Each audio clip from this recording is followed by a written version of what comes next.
Ons verslaggewer Mia Spies is by die OVK se nasionale uitslagsentrum in Pretoria, waar die nasionale en provinsiale uitslae sopas aangekondig is. Mia, hoe is die atmosfeer daar nou dat die uitslae amptelik aangekondig is?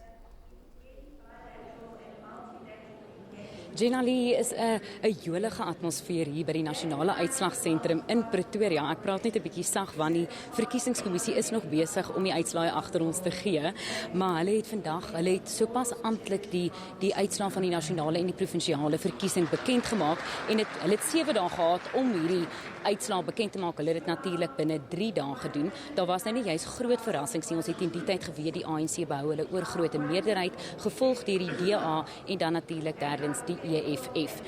By my is professor Dirk Coetzee van Unisa. Prof Coetzee, is die enigste verrassings in hierdie uitslae vir ontleeders?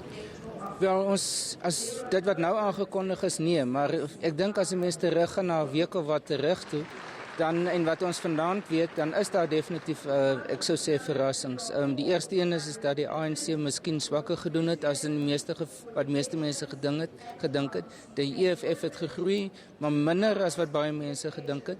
En dan provinsies soos Gauteng was natuurlik baie interessant geweest, en selfs 'n provinsie soos KwaZulu-Natal waar die ANC omtrent 10% steun verloor het. So ek dink as 'n mens na alles kyk, is daar sommige is stabiel, en baie was voorspelbaar, maar hierna was daar baie interessante uitsonderings geweest.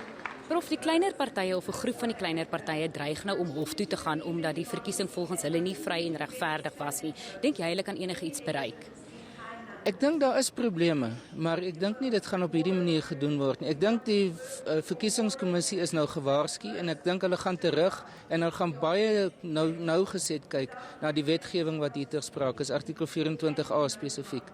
Maar ek dink die partye op sigself gaan dit nie regkry om byvoorbeeld die punt te bereik dat daar 'n herverkiesing moet plaasvind nie.